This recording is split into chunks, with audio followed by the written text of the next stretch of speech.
Hi guys, welcome back to an episode of DP Cars, and today's episode I'll be showing you guys GetGo Toyota Harrier. So let's dive straight to this video right now.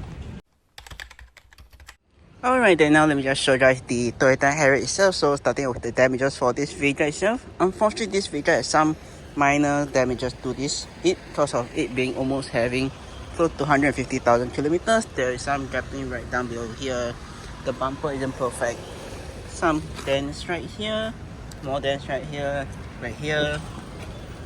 some stuff you can see in the paintwork, and most of it is this one. I think this area is where they used to have the sticker on it to identify that this is a GetGo vehicle. So unfortunately, I think they decide to remove it, and hence maybe the workshop did this itself. So yeah, another thing is to take note is there's some blemishes around the paint job itself due to its age itself. So yes, because it's been in the fleet for quite some time, so hence you can see it's not perfect itself. So more of these blemishes right here, stuff right here, one right down below here, and I think the front is not too bad. Oh yeah, the bumper also right here.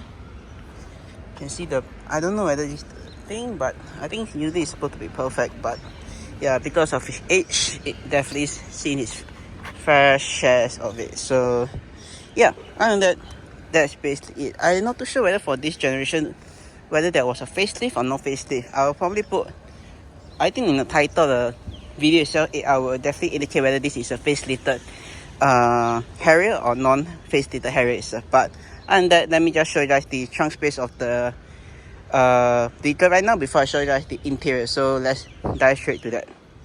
So trunk space, to access it, just need to press on this lever and just lift it up. Unfortunately, there isn't any really, so far I'm not able to find any power tailgate, but as you guys can see, there's tons of trunk space in this vehicle itself. I'll probably put on screen right now how much trunk space this vehicle has. So yeah, and actually technically if you want to have even more trunk space, you could actually fold down the rear seat, which is just by pulling on this lever itself, and it will drop down.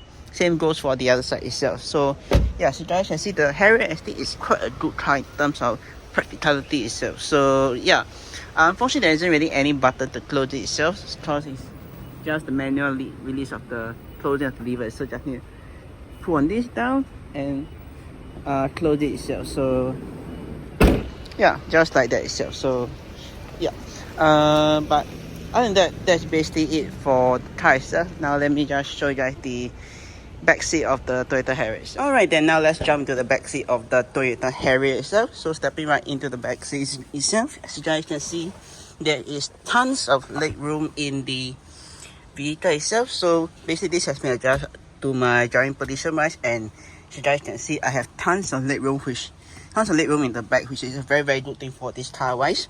Plus also in the back you do get a very nice finish with the red and black two-tone interior, plus also very nice wood finish that is the same as the Lexus in GetGo fleet, just that this is slightly older than the Lexus itself. So yeah, but in the back you do get some rear AC vents, which is quite good, and it also can be adjusted according to your preference itself.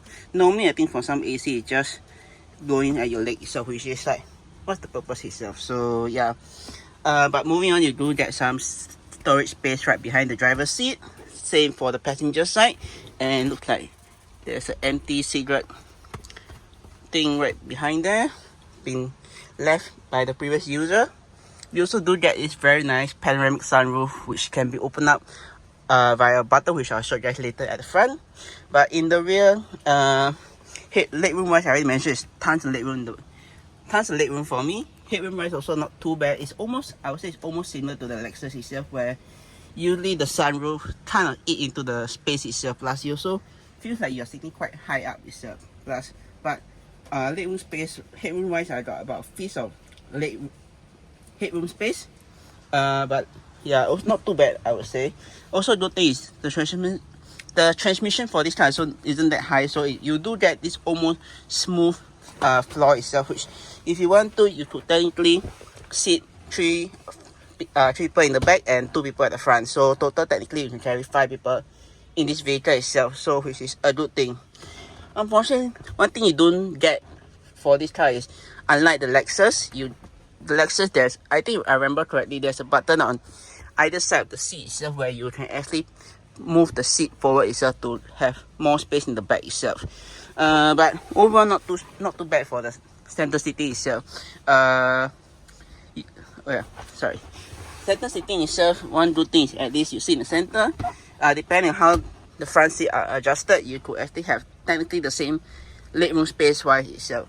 Headroom wise, you're very close to the panoramic sunroof, but still not too bad headroom space. I think I got about a face of one and a half of headroom space wise. So yeah, not too bad for this car either itself. So yeah, moving on, you do get some isofixing points right beneath the seat itself. So if you want to put a child seat in, it won't be a problem at all. So yeah, I think it's somewhere right inside there itself, which you can locate the entering point itself. So yeah, but if let's say you do not want to use this as a middle row seat, you could actually fold this down and use it as an armrest, which you could rest your arm on itself. Plus, the material used for this is also very, very plush, where you can feel the softness in it. If you were to try out this car, you can definitely feel it's high quality and almost Lexus territory itself. So yeah, but you do get some cup holders in the rear itself, which you could open if I could figure out a way.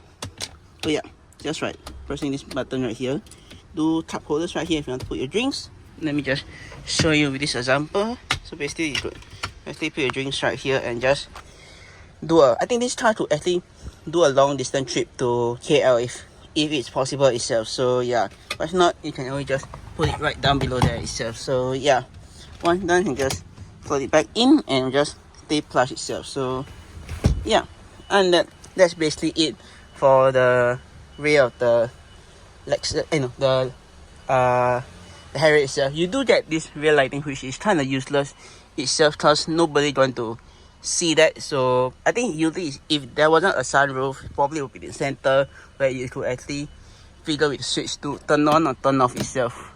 So basically, turn off is just all the way to the left, all the way to the right all the way to the right to turn on, or in the center when the doors are open itself. So yeah, that's basically it. You do get some grab handle in the back right here. If you grab hold on to, you also do get another thing. So get hook on sorry, you do get hook in the rear as well to hook stuff if you want to as well. So yeah, and that's basically it for this car wise itself.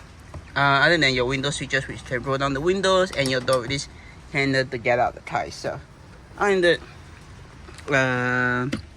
yeah, I don't really get any adjusting to slide the back seat for a back, but you do get this lever at the side here, right here, if you want to recline the seat to a more reclined position. You guys can see right here itself. Let me just step out and show you itself.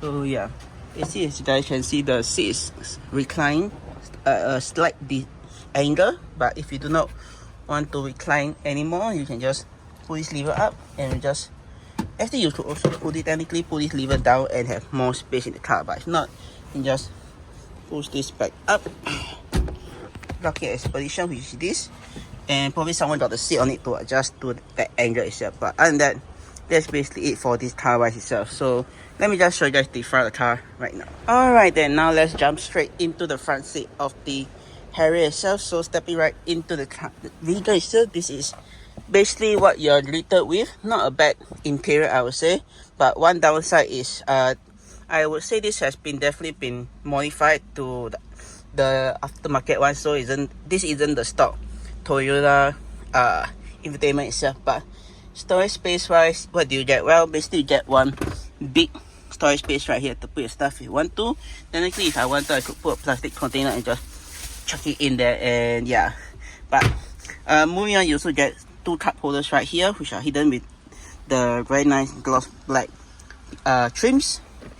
Another press of the back more inner one you get is this storage space right here with a USB type A port, and also a 12-volt socket right here, which you can plug your whatever thing you want to plug inside. So yeah, and to hide it, just need to press down on it, and that's basically it. Moving on, you got a secondary center cup holder, which not center cup holder, center console, which is very big, and also same thing, I could put my a plastic Tupperware in there without any issue at all. So yeah, same thing, you got a socket right there if you want to plug your stuff in itself. So yeah, if not, that's probably it itself. So yeah, and that, let me show you guys the part of the car right now. So basically, you just got your gear selector right here with the red 3 gear. So basically, to shift to gear, just foot on the brake and just shift it down. And to engage manual shifting, just need to shift to the right, and you're able to shift up, shift down itself. So yeah, moving on top, you just got your climate control, which you can adjust with all the relatively function. So basically, you got dual climate control, which adjusts both sides. This turn on the AC, fan speed control, front and rear defrost, turn off the fan and auto climate, as well as recirculation of the air in the cabin. And lastly, you got your adjusting of the airflow itself. On either side is the touchscreen itself, which you could adjust the temperature for the passenger or the driver side, which will be shown right here itself. Other than that, that's basically it. For the infotainment, I won't be going at all. I won't be touching on it because it's aftermarket, so it is completely different from so yeah. But moving on top, you got your headlight button right here, which you could press and you activate the hazard. As well as right above the headlight button is your clock, which you could adjust via this, pressing these 3 buttons right here itself. So yeah, and that's basically it for the center console itself. So moving on top, now let me just show you guys the wheel. So this is how the wheel look like. So basically, on the left hand side, you just got your volume control switches, as well as your frequency tuner for the infotainment via this button itself. So volume right here, frequency tuner right here, and this is mode to adjust the various function where you either switch between FM or AM radio or Bluetooth audio, which this car has from the aftermarket infotainment itself. You also get voice command, which you could use it to say your command to adjust anything in this vehicle itself. And last but not least, your pick up and reject call button, which is connected to the aftermarket one if you to connect it to your mobile phone itself. So yeah, on the other side is just the basic controls for this small screen, which I'll show you guys later on when the vehicle is turned on itself. So yeah, last but not least, let me just show you guys the stocks for the wheel itself. So basically, on the left hand side, you got the wiper control stock. So basically, this is the main one, which you go all the way down to the higher setting and all the way up for the to stop it itself, and one swipe up for just one swipe of the wipers itself.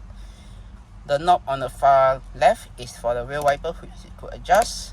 Center one to adjust the frequency for the front, and to watch the windscreen wiper, just need to pull back and you watch the windscreen wiper itself. So that's basically it itself. Moving on top to the other side right now, you got your lights control switch as well as your fog light itself. So light control switch itself, just twisting on this knob, or you can just leave it in auto when which let the headlight controls when to turn on, turn off, depending on its environment itself. On the far inner one, you got your fog light, which turn on or turn off as well via the inner knob right here. High beam, just need to push forward. Deactivate high beam, just push back. Flash a high beam, just need to pull back and you flash the high beam itself. So yeah, that's basically it for the stock itself. Last but not least, just show you some buttons. So basically, you got your traction control button right here, as well as your start stop to turn on or turn off the car itself. And right down below, you got your fuel door right here, which you could press, or your hood release right here for the front to open the engine compartment itself. So yeah, alright, now let's move on to the controls on the doors driver side. So basically, you got 4 window switches, your lock and unlock. This is the people from rolling down the windows, your folding mirror function, and to adjust the mirrors itself, which you do so via turning left or right and just doing this, adjusting it via this knob right here itself. And to go back to the center, it's just this way.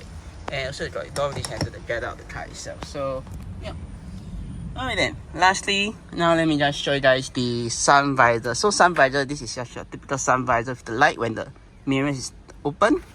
When it's at this position, the lights will turn off itself. So yeah, that's basically it. And this mirror also can be swiveled out to block the sun coming from the right hand side, and the same for the passenger side, which can use it to block the left hand side as well. So yeah, Last but not least, just got your light controls right here, which can be pressed to turn on. So basically just one press to turn on or turn off, or this press to turn on when the doors are open, or if you want both to be turned on at the same time, you can just press this itself. So yeah. Alright, now I'll be showing you guys the window, the sunroof function, which I had to turn on the car to do so. So let me just close the door, put on the brake, start the engine. So now I try to turn on. Let me just show you guys that. So basically right now the glass is open. Sorry, you got the shade which is open. So to open up the panoramic sunroof, just need to push this button. So basically you got the shade right here and the glass right here. So to open up that, just need to press on this. Just press one time and you open up. To stop it, just press this and you'll stop at this position. Press again to press and hold to fully close it itself. If not, it'll just stop at each random position itself. So and just pressing to fully close it. If you want maybe a crack in the air, you just press this.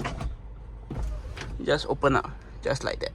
Close it back up, just press this and it will close. To close the shade, just press this and the shade will just close itself. To stop it, just press the opposite direction and it will just stop it itself. And now the shade is going back to its original position, which I set it at itself. So yeah, that's basically it for the sunroof. Now let me just show you guys the function for the dials right here itself. So the dials right here, as you guys can see, to adjust that, just basically do so via this button. So if I press left, it will just basically just cycle through all the function itself, which you guys can see itself. So yeah, and you should also go cycle down to see more other function of the vehicle itself. So yeah, trip function, just need to go a trip and you'll just cycle through the one at the bottom itself. So yeah, and also can adjust the brightness itself, which is another thing. And that is basically it for this vehicle itself. So yeah, if you guys enjoyed the video itself, do click the subscribe button. Oh yeah, before I end the video, I almost forgot. To adjust the seat and the wheel itself is just via this lever right here itself. So basically just pull on that and the steering will drop and you can adjust according to the position. One done, just lock it in and just lock it at its position itself. To adjust the seat, it's just basically just via this controls right here, which are electronic. So this is just the forward, back, up, down. This is for the back of the seat. So basically it's more of a slouch position for most 90 degree, and this for your lumbar support right here, which you could adjust it itself. So yeah, and that is basically it for this car wash itself. So if you guys enjoyed the video itself, do click the subscribe button down right below to see more videos like this, or click subscribe and listen to my 2 other videos. And with that, I'll see you guys in my next video. Peace.